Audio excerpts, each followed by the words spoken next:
Iquitos, Peru is only a few degrees south of the equator. There are no roads to Iquitos, and transportation to the city is by air or water only. From Iquitos, the Amazon River extends more than 4,000 miles to the Atlantic Ocean. The Amazon is the second longest river on Earth, with 17 tributaries that are longer than the Mississippi.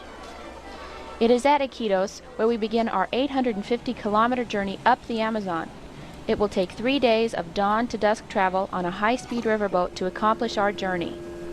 During this time, we will burn over 200 gallons of fuel and watch as the last bits of civilization slowly disappear.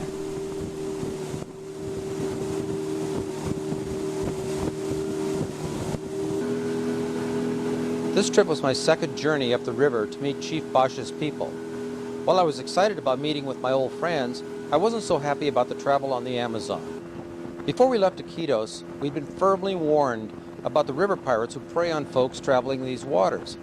The bandits could overtake all but the fastest boats and then, at gunpoint, take everything, sometimes even the boat. Our boat was fast, but was it fast enough? It wasn't only the pirates that made the journey rough.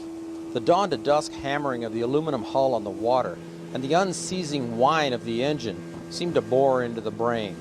3 solid days of river travel before we could meet with our friends. How were they? Were they still alive? Would we be welcomed? A swarm of questions bedeviled me as we blasted along the river. And how would they react to Karen? Would the chief attempt to buy her from me? Sorry, Chief. That price would be far too high.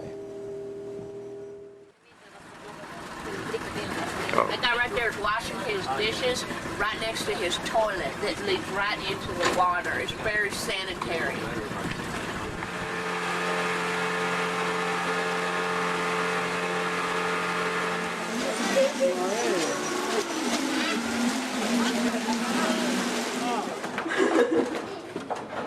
There's the Amazon River right there. When we started on this trip, I was excited about the chance to meet primitive people and learn new customs. I looked forward to the opportunity to eat foods like alligator and dinosaur fish.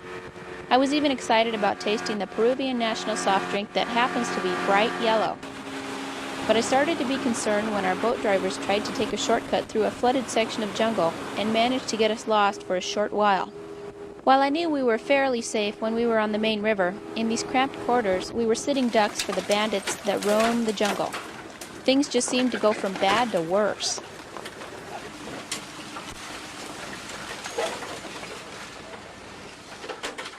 With a few strokes of the machete and some fairly serious damage to our boat canopy, we cut our way past the final obstruction and continued our journey up the river. Each evening, we'd search for a place along the river to spend the night. Friendly Peruvian villagers, eager to see some new faces, would host us. We'd cook our food, and then we'd try to provide what entertainment we could.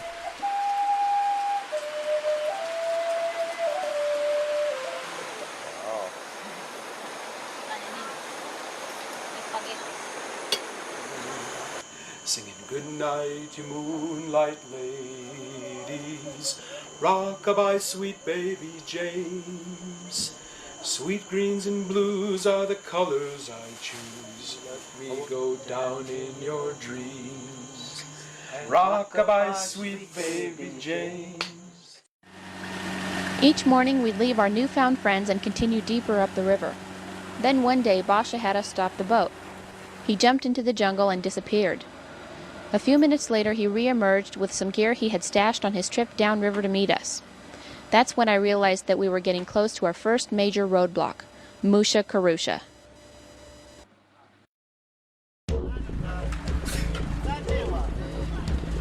After the long trip up the Marañón River, we had a final hurdle to clear before we could proceed into the land of the Kandoshi. To gain access, we had to pass the settlement of Musha Karusha.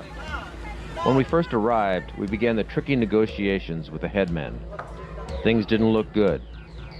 With good reason, and the history of other tribes is a frightening example, the Kandoshi fanatically guard their isolation, and they're willing to kill to protect it. Even with Chief Basha as our guide, the discussion became heated, and the Kandoshi only relented when we agreed to tend to their ill and injured. Even then, we had some concerns for our safety.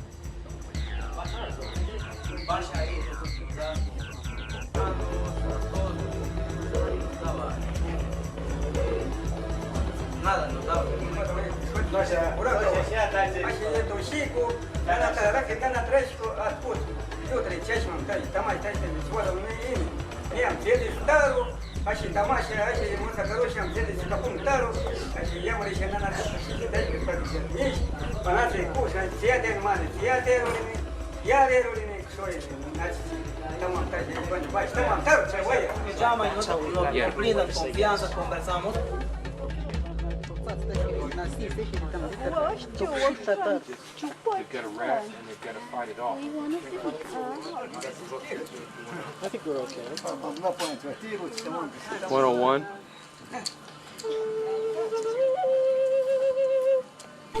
Part of our permission to advance up the river hinged on our providing some medical attention to the villagers. One little boy was suffering from a high fever and seemed to have some sort of growth in his abdomen.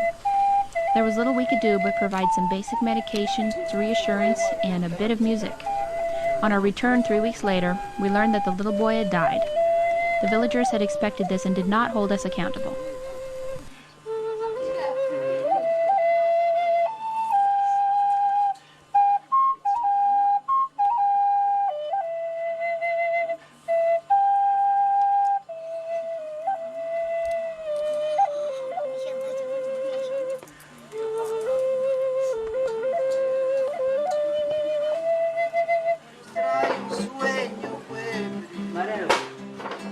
While Ron and Steve tended to the sick and injured, our boat drivers decided to put on a little musical show to entertain and calm the villagers.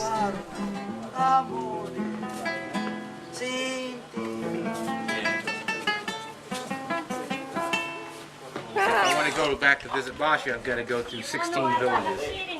Today? No. Oh, now? In the future, I have to spend 1 day per each village. Okay. So in the future, if I want to go to Basha's village, I've got to take a minimum of 16 days to reach that. But we have permission now? We've got permission today.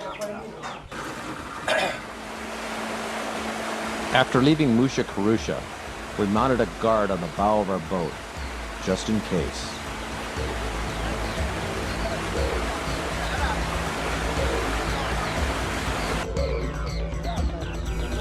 As we traveled toward Basha's home, we stopped at many small villages to reassure the people of our intentions and offer whatever goodwill we had.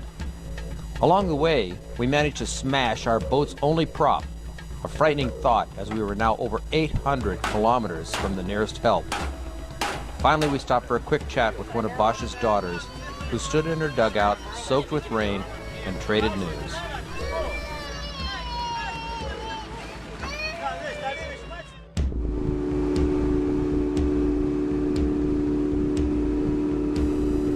Navigation of these small rivers requires a lifetime of experience.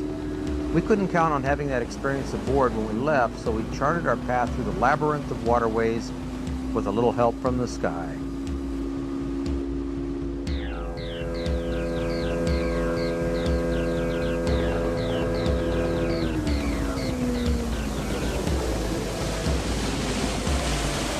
As we pushed our little gang further and further along, the journey upriver began to seem more like a journey back into time.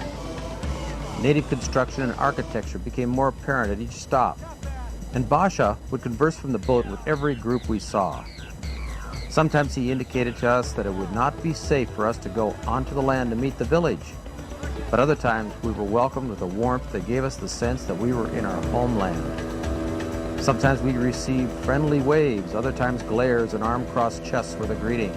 Still, we pushed ahead. Finally, we arrived at Basha's village. It was dark, almost 2 in the morning. But somehow they seemed to know we were coming. Tomorrow, we would meet the tribe.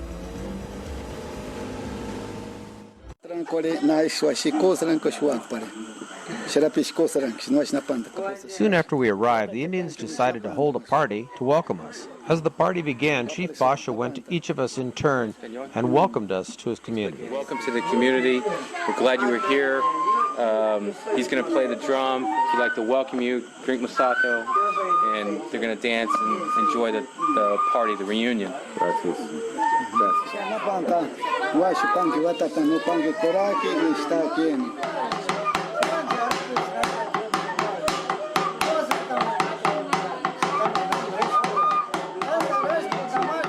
We were surprised to see that most of the men showed up in jeans, slacks, and polo shirts.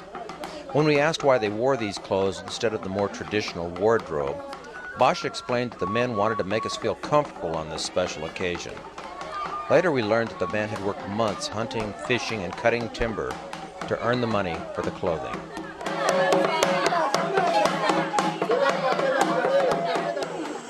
I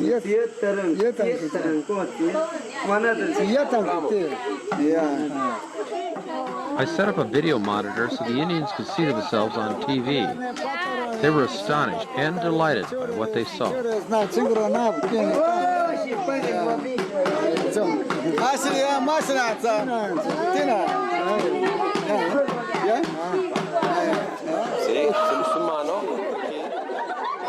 Each of the members of the expedition brought with him special skills.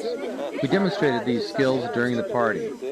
Karen danced, I did a few simple magic tricks, Alan sang, and Steve played his flute.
Hours later, the party was still going strong, so Karen and I quietly retired to the jungle.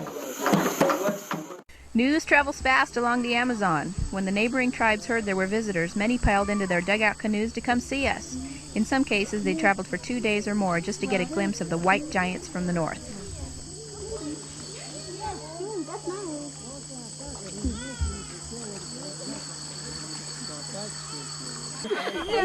Bosch's older brother Kawanchi was fascinated with Ron's electric razor. It was funny seeing him try out the razor, especially since he didn't have any facial hair to speak of. It was doubly ironic because Ron didn't even know why he brought the shaver in the first place. He obviously doesn't use one. Ron and I never thought we'd ever understand what it's like to be a TV. We were the TV and the villagers were the spectators. Everything we did, from brushing our teeth to filtering our water, was fascinating and delightful to them. Fortunately, they understood the need for privacy for certain activities. One of our cameras had a large color monitor. We let the villagers look into it while we recorded, and they were in awe. The villagers didn't quite understand how their images got into that little gadget. They had never seen a TV, much less a camera. At first they were a little frightened of it, then it became sort of a game and a form of amusement for them.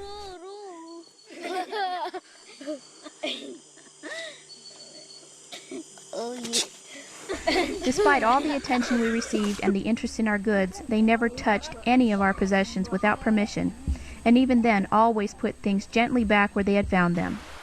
This thatch-covered hut was our home for the expedition members. A whole Kandoshi family moved out of this hut just to accommodate our stay in the jungle. The rains came daily in a deluge that usually lasted for 2 hours or so. This tended to have effects on our sensitive electronic equipment, in particular the microphones for our cameras.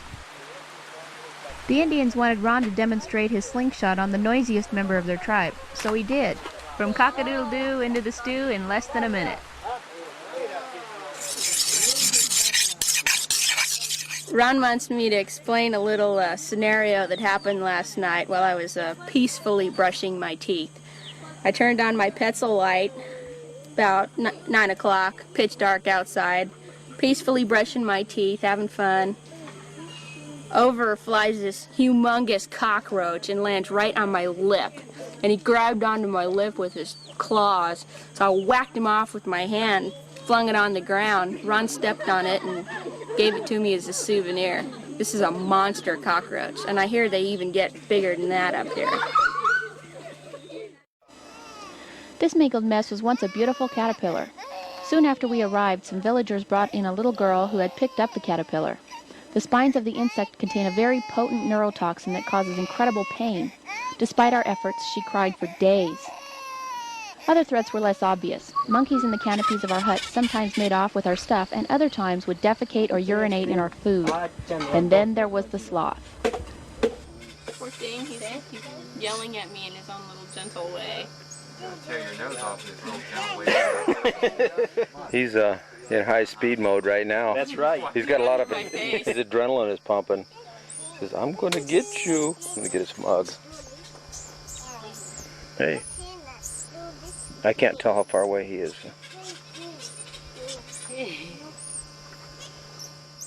The Kandoshi take advantage of just about every protein source available. When we heard they were heading off to gather some big juicy grubs, we decided to go along. And what we got was a little bit more of an adventure than we were expecting.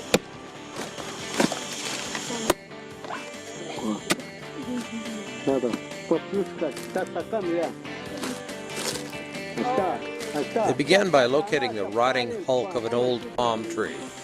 Once they've located one, they tear it apart with axes. Inside, we find those juicy morsels that Karen learned to love so much.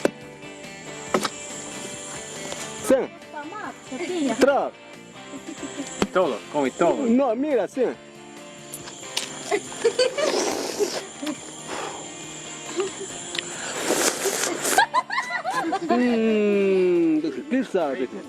Three grubs found in the palm tree that they've downed for chanta earlier in the month. It takes about a month or so for the palms to develop. After you extract the palms, you just crush the head, kills it, and then you just eat the whole thing whole. You can fry them or you can eat them raw. And it tastes, the taste is not, it's not a bad flavor to it. It's kind of greasy and oily. It has a palmish flavor to it. It's not bad.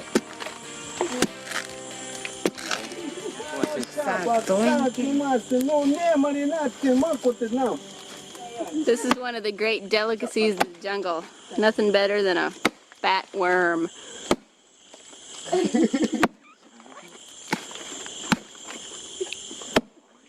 Not too bad.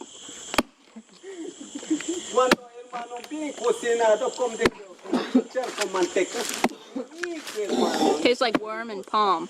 I guess that's what it eats, palm.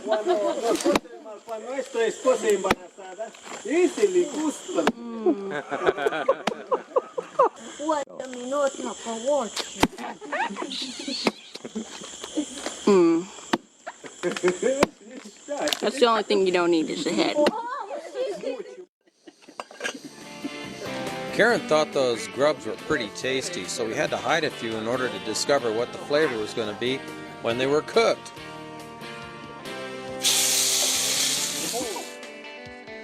I sure wouldn't recommend Surrey grubs for heart patients. When you cook them, you see how much fat's in them. In fact, well, they kind of resemble bacon and legs.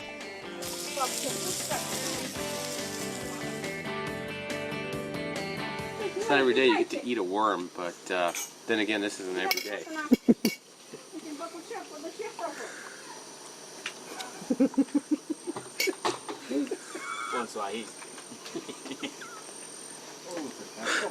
You can eat it, but you can survive off of it, but it tastes like... Shoot! You have a butterfly on the back of your head. No, va a comprar.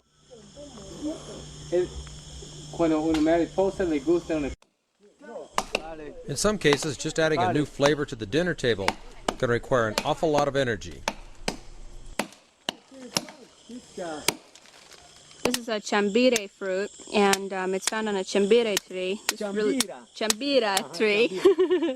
The Apu is telling me the correct pronunciation.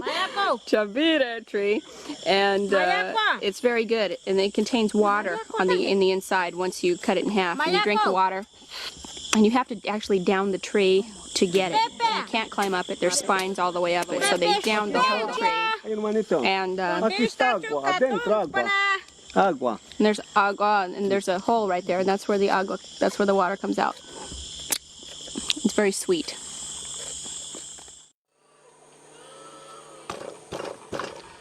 During our travel up the river, we'd seen homemade oil lamps burning in most of the villages where we stopped. Even in Bosch's village, there were literally dozens of the lamps lighting the night. The source of fuel for these little lights was anything from gasoline to kerosene, diesel oil to plant oil. The way the lights are made allows them to burn just about any liquid fuel. Naturally, the fuel we brought in with us became a highly prized commodity and an exchange for the hospitality they showed us. This is how the lamps are made.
What you just saw made was a jungle candle, very common in the Amazon basin.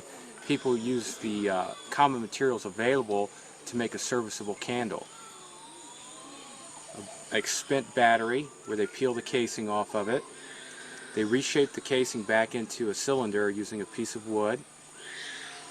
They take the cap, put a hole in it, which the battery casing would fit down through.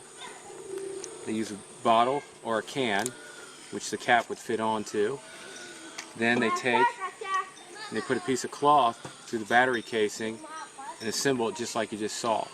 With that, they fill the bottle with gas or kerosene, and they have a long burning candle. And using matches in a wet tropical environment, the traditional way most people think of striking a match is lengthwise across the striker. This doesn't work very well in a wet tropical environment because not only does the striking pad, but the match contains some amount of moisture. If you try to strike lengthwise, you may run the risk of destroying the match head and not lighting it. Instead, people here take the match and they strike it obliquely across it.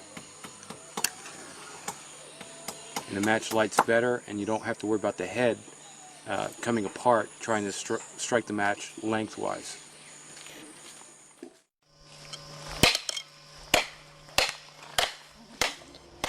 One of the goals we hoped to accomplish on this trip was the testing, under jungle conditions, of blades and tools from Gerber, Simonich, Tops, Bussey, and Cold Steel. We had no reason to expect any of these blades to fail. We'd already used a rigorous selection process before adding their weight to our gear. However, Euler found our collection of blades fascinating and used every opportunity to try out the knives. He even used the new Tops Anaconda to fell and harvest a jungle palm tree. Normally, he uses an axe. Quite an undertaking.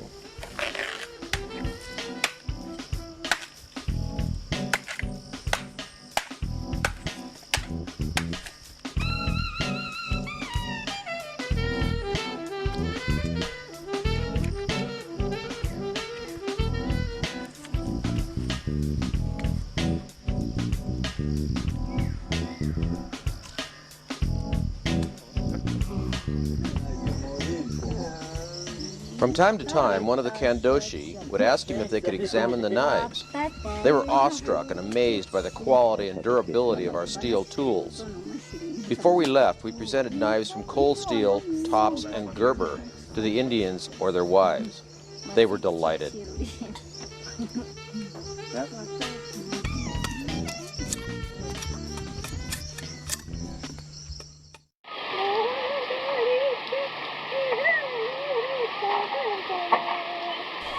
One rainy afternoon, Basha's ancient mother, rumored to be the oldest living Kandoshi, began to sing.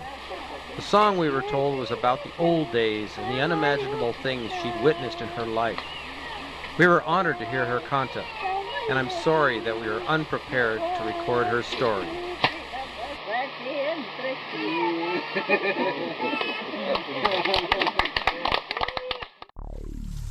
We saw some baby gators, so we decided to snatch a couple for dinner. There you go. Got a little chow there.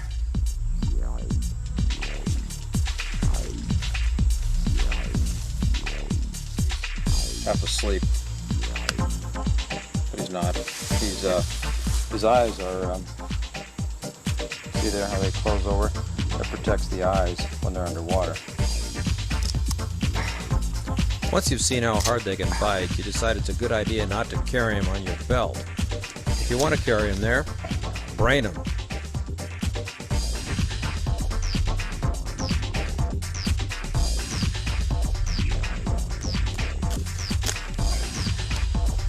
Even little ones like this take a lot of killing. Sometimes they keep on moving even after you've, well, brained them.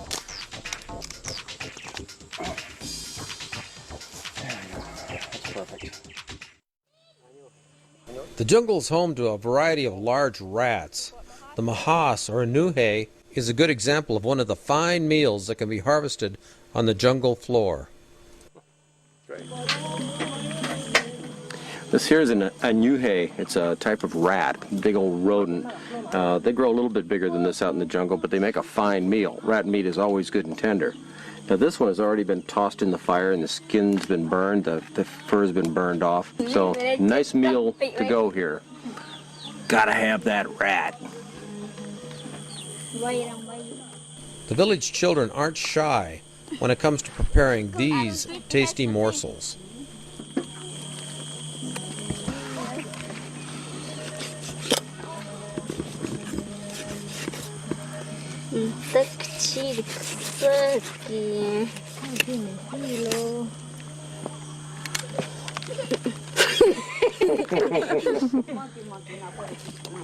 Nice not having to do this myself for a change.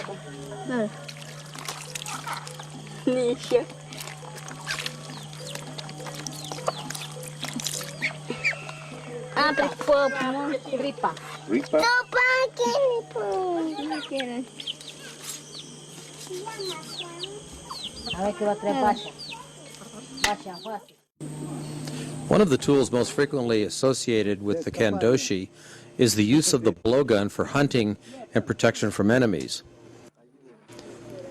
The creation of a blowgun begins with 2 pieces of wood. These have been split from the trunk of a single tree. Once the 2 pieces of square wood are roughly mated one to the other, the rough outline of the finished blowgun is then carved into the exterior of the 2 pieces.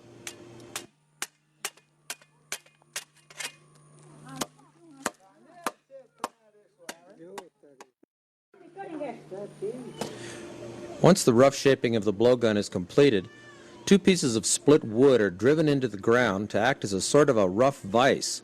This will keep everything secure while the next step takes place.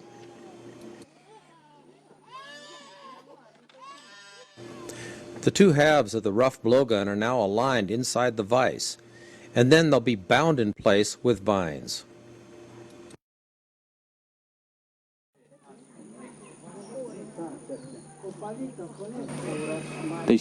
They begin by using a machete to cut the groove in both halves. Then they use sand from the river banks to smooth it out and round it. Back and forth slowly with the sand. Con un palito. Tú vas a poner arena como así. Sobra con un palito como así. They take the sand, they set it there, and then they put a stick over it and they grind it back and forth and it rounds it out. Now what he's going to do is he's going to bind the 2 halves together, and then they're going to ramrod it to make the 2 halves fit together smoothly. The string used to hold both halves of the blowgun together is handmade from fibers found in the jungle. down at the other end. He's going to secure these here with Tomshi vine. He's got the Tomshi vine right there. He's going to wrap it around, secure this. They're going to take like a ramrod through it using sand, and they're going to smooth the insides out.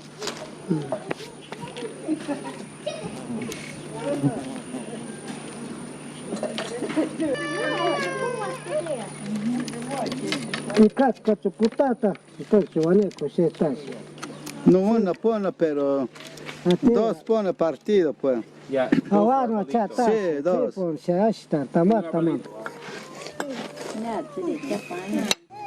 The next step is the creation of the grinding compound used on the ramrod. What he's taken is a piece of sandstone. He'll mash it up and turn that into the powder that's needed to grind the interior of the blowgun to a smooth finish. Piedra de cielo, tú cuando traes.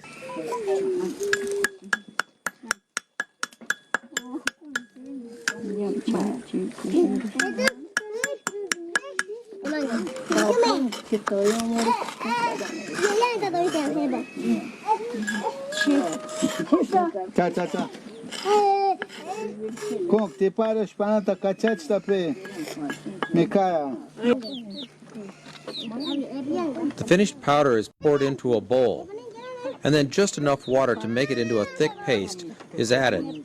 This allows the paste to cling to the ramrod he's going to be using in just a moment. The incessant screaming of the children seems to thicken the paste even faster.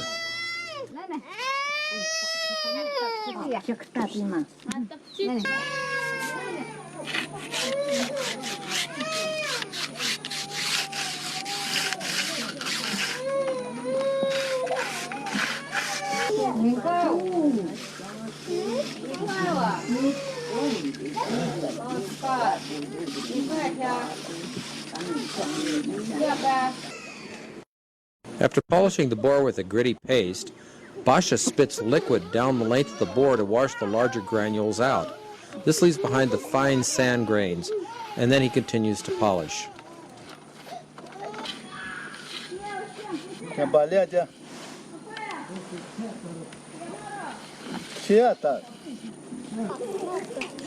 After thoroughly polishing the bore, he washes the interior clean with water and then checks to make sure that it's absolutely straight and very smooth.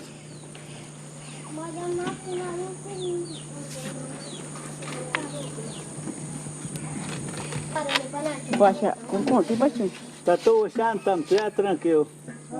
Antam tá.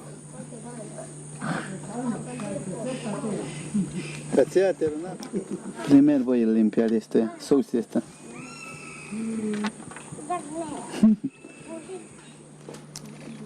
The next step is to prepare the binding vines, which will be used to hold the two halves together for the final assembly. The first thing he does is remove the bark. Then he'll shave the vine down until it's nearly flat.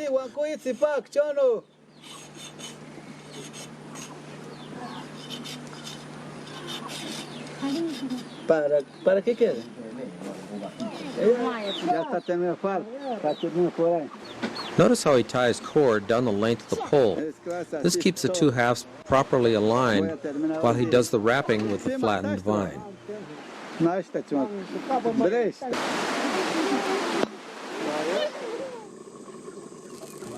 The next step is the final sealing of the blowgun. In order to accomplish this, they use a combination of beeswax and tree sap. The trees there are probably something related to the rubber tree. It looked like a latex compound. At any rate, when it gets hot, it gets soft, and when it cools off, it becomes hard, but not so hard that it's brittle. It takes a long time and a lot of that sealing material to completely cover a 10-foot blowgun. After the entire blowgun is covered with the sealing compound, the final step is to heat the outside of the blowgun over a fire and then rub it out with a wet palm heart.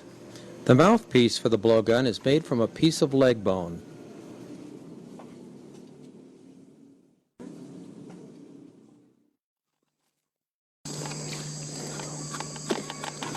The darts are nothing more than thin strips of wood sharpened to a point. To help them fly true, kapok fluff is spun around the tail of the dart.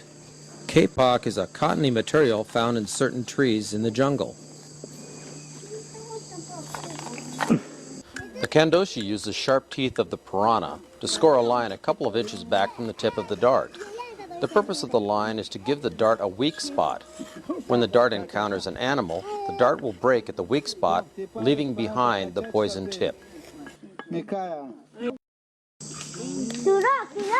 The new blowgun shoots well, and the dead monkey isn't complaining. This is a completed handmade Masato bowl, and the drink Masato, it acts like a social glue that binds these people together.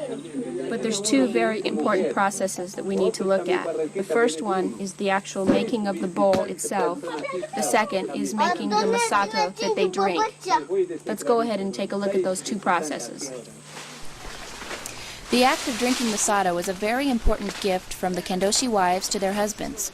This act actually involves 3 steps: making of the bowl, the making of the Masato, and the presentation of the Masato in the bowl.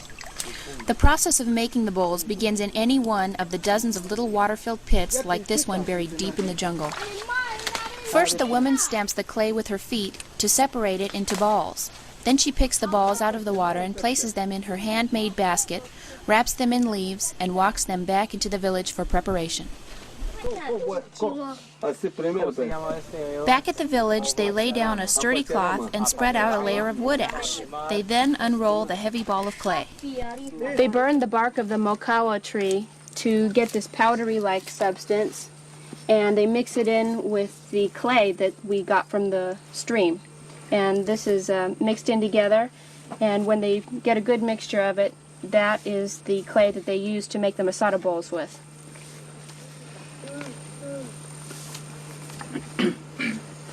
Kind of like kneading dough with your feet.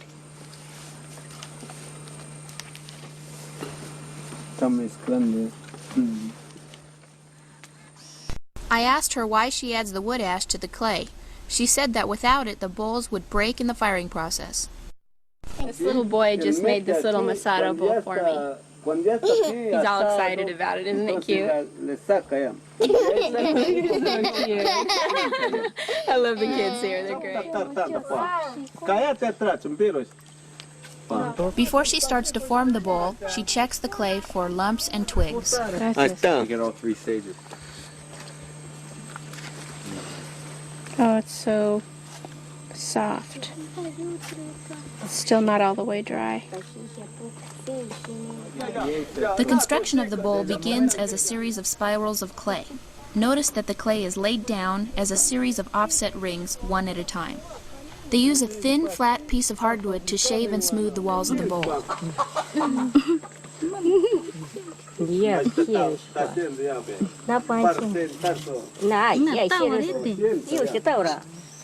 Looks like she took the clay and spit on it, and to make it adhere to the bottom of the piece of wood here. Look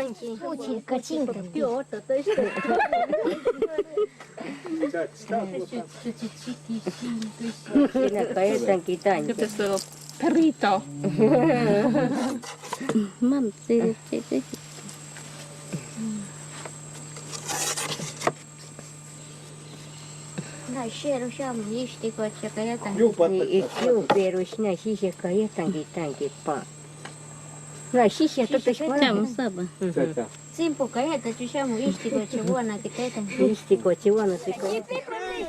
They insisted that I try it out. Not wanting to offend my headhunter hosts, I obliged them, and in the process, I think I provided them with a great deal of amusement. I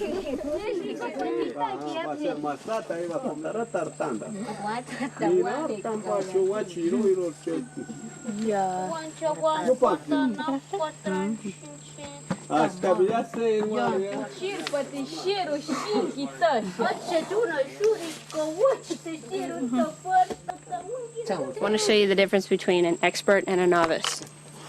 This is an expert, right here.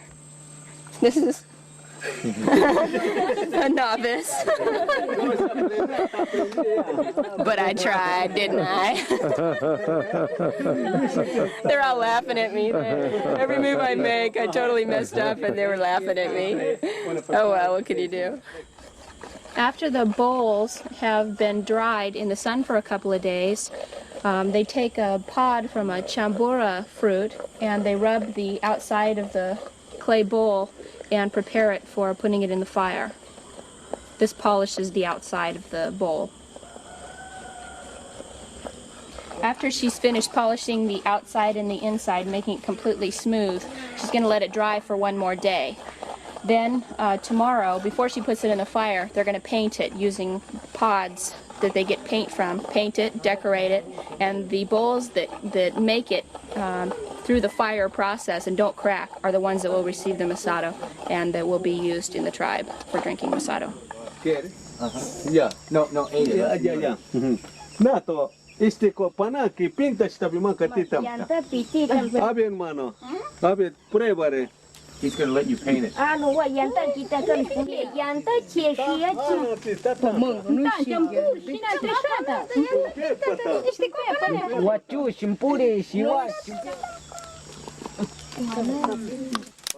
They first warm the bowls in a very low fire, then they build the fire larger.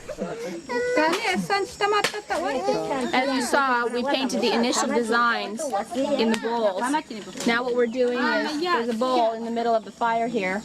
It's going to be placed in that fire and held in that fire for 30 minutes. When that's done, we'll take it out and we'll do the last of the painting, and then we're pretty much done with the process.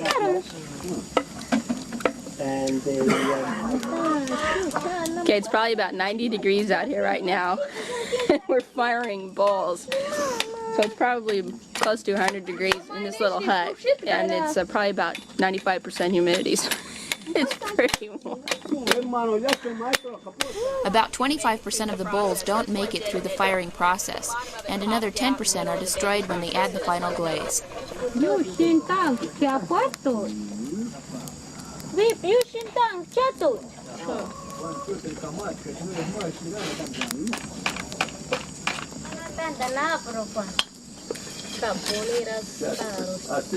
Oh, that's beautiful.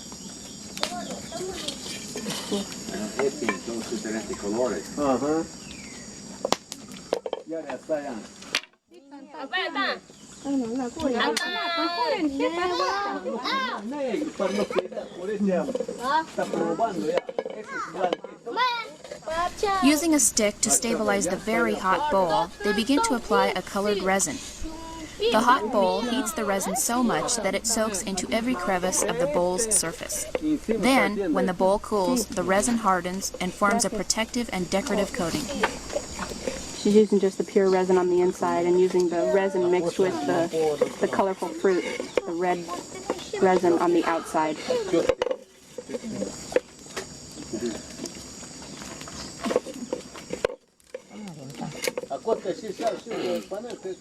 Finally get one.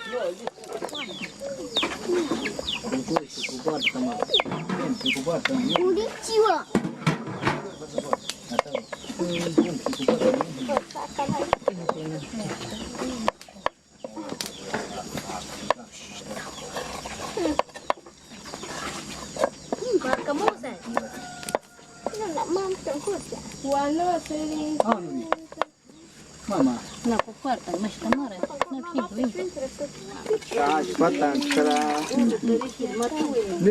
This is the achiote pod that they get the color for the resin in. And you can see, if you open it up, this is where they get the red color. This achiote is then mixed with a resin that they get from a tree around here. It smells really good. And this is the final result. This is what they end up painting the bottom of the bowls with. That's what gives it the shine. That's it. And this is the finished product. This amazingly primitive technique produces this most beautiful product. I'm very impressed. After they're done making the bowls and they've used them and they need to keep them somewhere, this is where they place them. They break easily, so they keep them in their basket, and when they need to use them, they just come and pick them up, and that's where they always keep their clean bowls.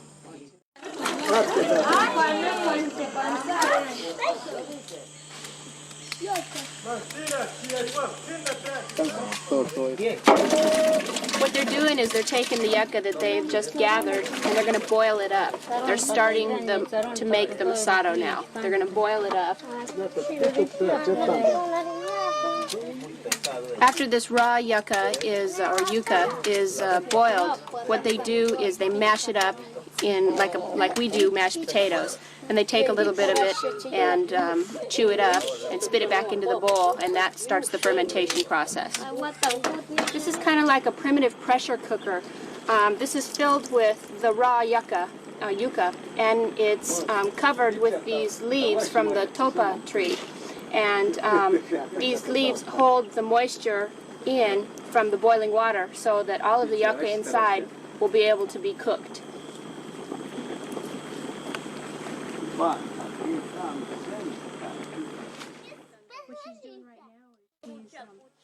She starts the mashing process by pressing down on the top of the leaves.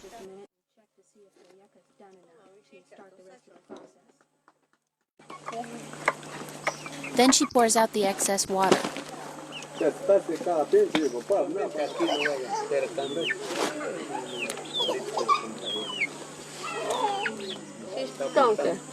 Using either a stick or an old boat oar, they tear apart the pieces of yucca. At this point, they start to gather the family and work up a big load of mucus.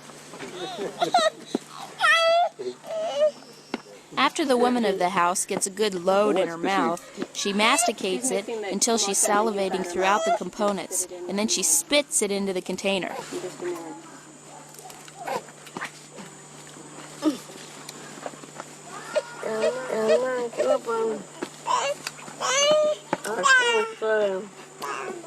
Também quer comer é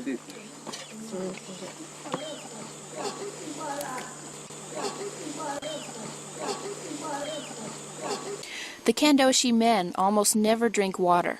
Masato is the main source of fluids in their diet.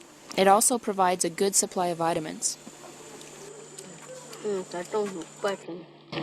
women here are very proud of the masato that they make. Each woman makes their masato just a little bit different than other women. So when a man, they primarily make this for the men, when a man enjoys their masato, they're very proud that they did something very, very good. The enzymes in the mouth help to break the starchy yucca into sugars, and that's what really starts the fermentation process. Oh, God.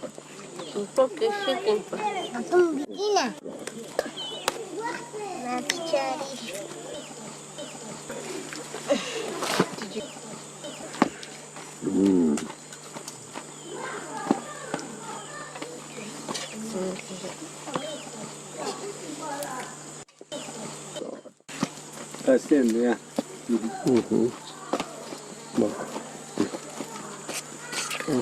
Girls learn to make masato when they're young, so they'll be more attractive as a marriage partner later on. I know that Ron finds this kind of behavior very attractive. And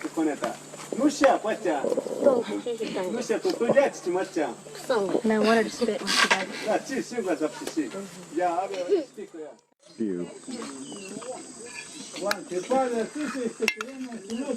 There it goes. Even the bystanders get into spitting into the beer. Back home, when we have the neighbors over, we build a barn or we drink beer. But it never occurred to us to get together in the barn to hawk loogies in the beer. Stuff's really sticky. It's mucus. It's mucusy. The heat mixed with the saliva. This is a lot of work. These women go through a lot to make this. This is really hard work. But they put a lot of pride and joy in doing it too.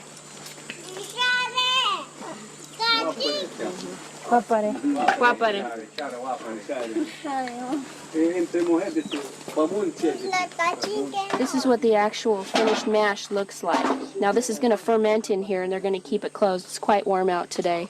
The longer that they let it ferment, the more alcohol that's in it. Generally when they drink it in a casual surrounding, it doesn't have much alcohol in it. But if they want to drink something with more alcohol in it, they usually only use that when they go out to go hunting. That's their traditional thing. This is another type of masato. It's made with the pifuayo pod that comes from a palm tree. And they basically make this masato the exact same way they do with the yucca. They boil it, mash it, spit it, and then let it ferment. And it just has a different flavor than the masato made with yucca. Well, Ron, we worked hard on this beer. What do you think? It's good. Hunting and gathering is a way of life for the Chapra Indians, so they were delighted when I offered the boat to transport us upriver to a nice hunting area. I didn't know it at the time, but one of the things the Indians do before going out on a hunt is, well, they need a little bit of liquid refreshment. That meant masato, beer. Naturally, when we arrived, I was expecting to have some of the more traditional masato I'd gotten used to. However, this time they pulled out something special. I guess this one had been sitting underneath one of those palm trees for a few days. At any rate, it was nasty.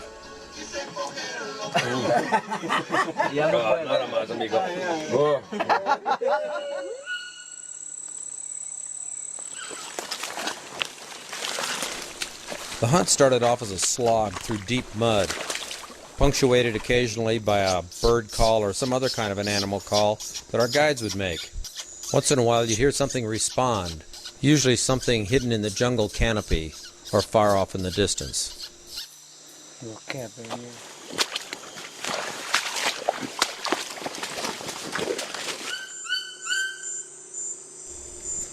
Basha made a simple call out of a leaf from a tree, and then he made the noise. A little while later I heard the identical noise, only this time it was coming from the real animal. Then the hunt began. I don't know how he could see his target, but he hoisted his ancient 16-gauge shotgun to his shoulder and fired.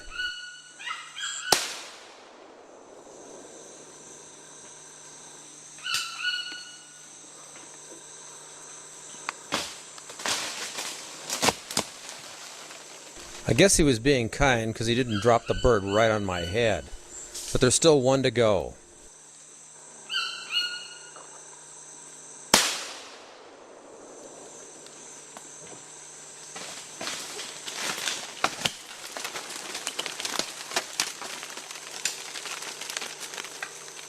Until that moment, I never really considered eating a toucan.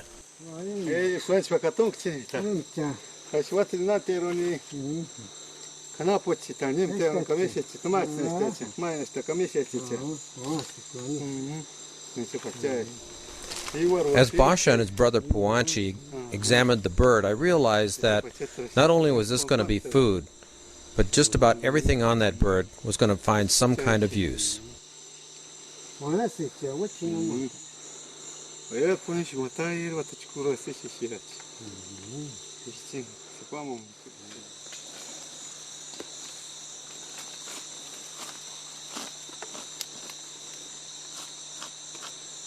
The colorful feathers on the chest and tail of the bird would become part of a headdress or some other decoration. The skin and feathers from the chest are first skinned from the animal. These are going to end up in a corona or headpiece. The tail feathers would probably find their way into some kinds of jewelry or even as a fringe for the headdress.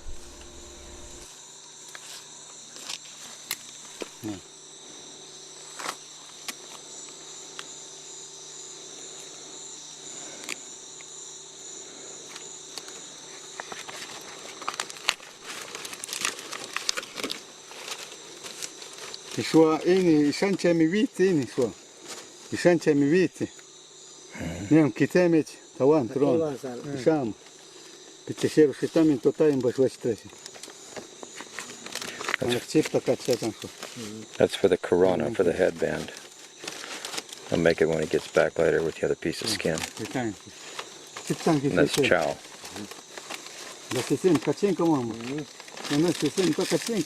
The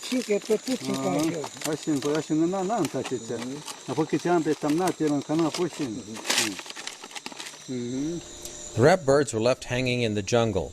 Somehow, hours later when we returned, they were able to locate each and every one of those little packages.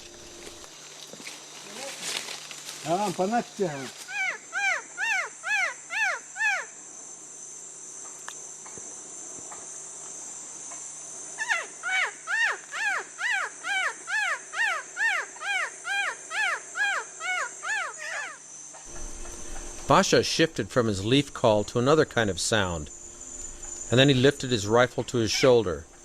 Expecting to see another death, I waited silently. Oops. Even these kind of hunters need to use a cartridge.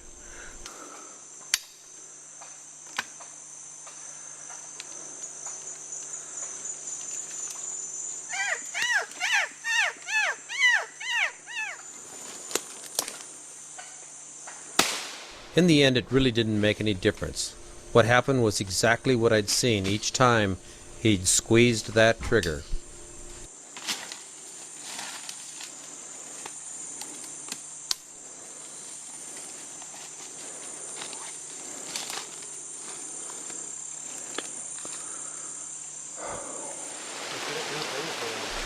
Finally the rains came, so we settled down to relax for a little while.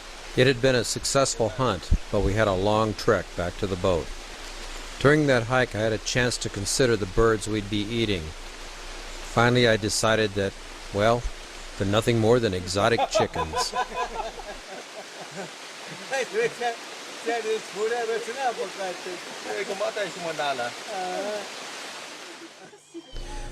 Once the birds were plucked back at the village, I got to looking at them, and God, they're ugly.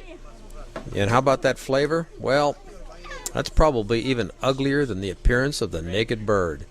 Usually when someone asks me what something tastes like, I'll say, well, it tastes like chicken. I wish these taste like chicken. How about Goodyear? That's what they tasted like. While the women attempted to soften the meat enough for human teeth, Basha went to work with his feathers.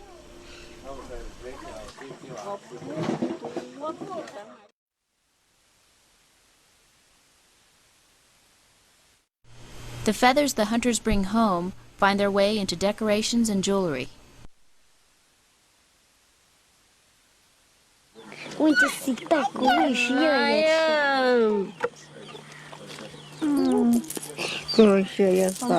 It's beautiful.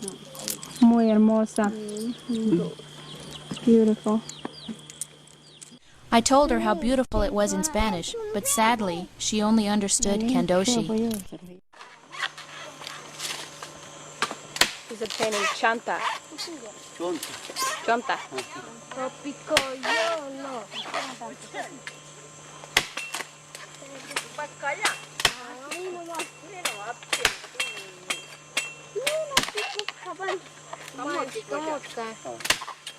That he just dropped.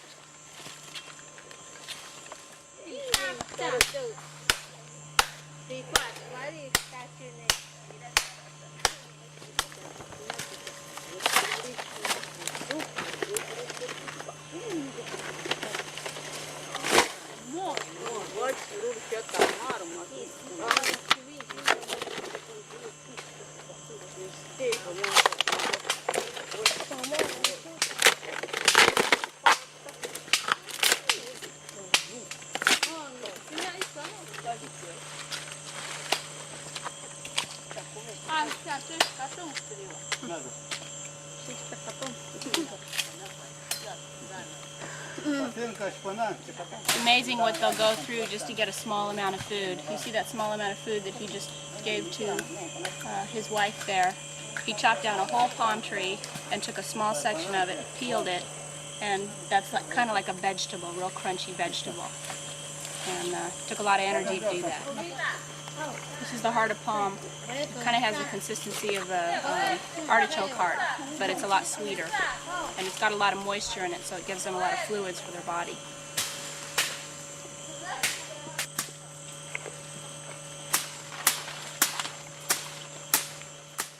Disease is a common companion for the villagers. The sores on this woman's arm and leg are the result of leishmaniasis, a common disease in the jungle. Since medical attention is non-existent this far up the Amazon, they have to rely on cures that they find in the jungle. These cures were more commonly available when each village had its own shaman or medicine man. Sadly, those ancient skills are fast disappearing. Yeah. He says, I'm sick, they're going to hold my hand so I don't fall down. Okay. And they're going to...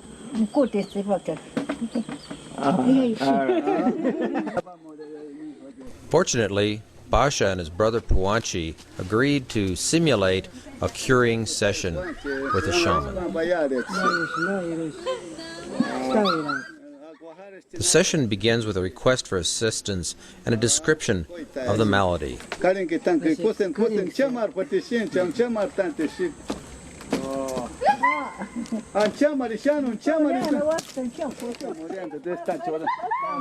While the grieving woman leans over the victim, the shaman begins his examination.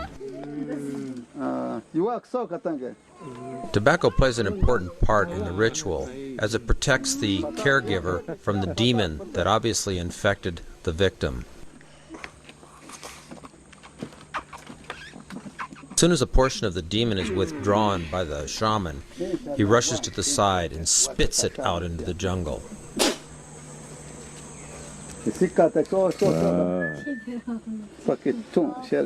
cooperation of powerful plant spirits is enlisted to assist in the withdrawal of the demon. This particular herbal mix is incredibly bitter and gags the practitioner.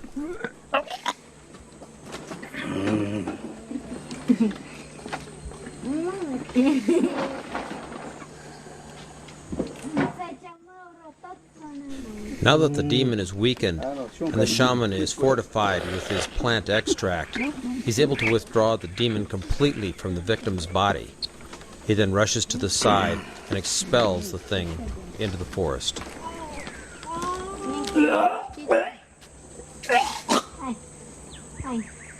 The next step is the application of tobacco smoke and a blessing that will keep the victim from being reinfected by that demon. Hopefully, the victim will recover and there will be no other problems.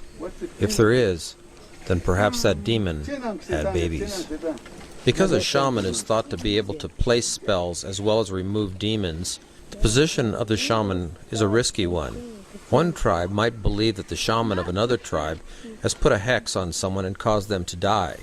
In that case, that tribe is bound to go take the head of the shaman they believed to have killed their kinsperson and shrink it. Because of the many wars that broke out over shamanism, it has pretty much disappeared from this part of the jungle today. This is called caucho. This is the plant that created the rubber boon in the Amazon in the 1800s and 1900s here in Peru. You can see here that the chicle, or the latex, in this small tree is being dripping out of into the plant here. This is what was sought after, this latex. These trees could get this round or more. Rubber boon mara, chicle, caucho. This is the waka plant. They're collecting the leaves so that they can make a poison that will kill fish in small streams. And then what they'll do is that basically it's poison the fish will float to the surface, then they can collect them. And they'll have dinner or lunch.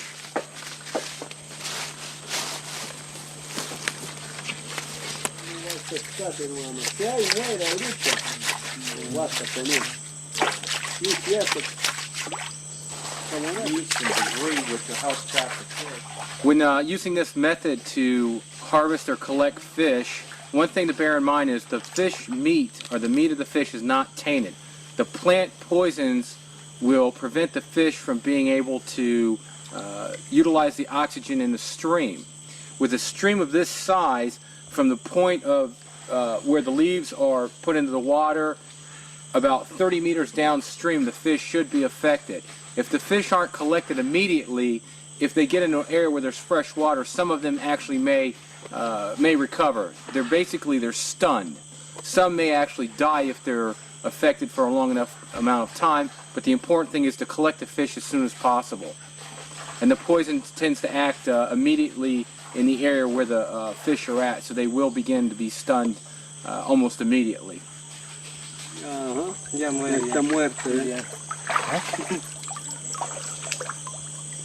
You can see how it's already, we're able to collect these small ones. These small fish, though, if you catch enough of them, are a small meal in itself. And if you're in a jungle survival situation, these things are pretty much ready to eat as they are. I mean, you don't have to really gut them or anything. You can boil them real quick, and just eat the whole thing because they are small. So it's a nice little survival meal on hand.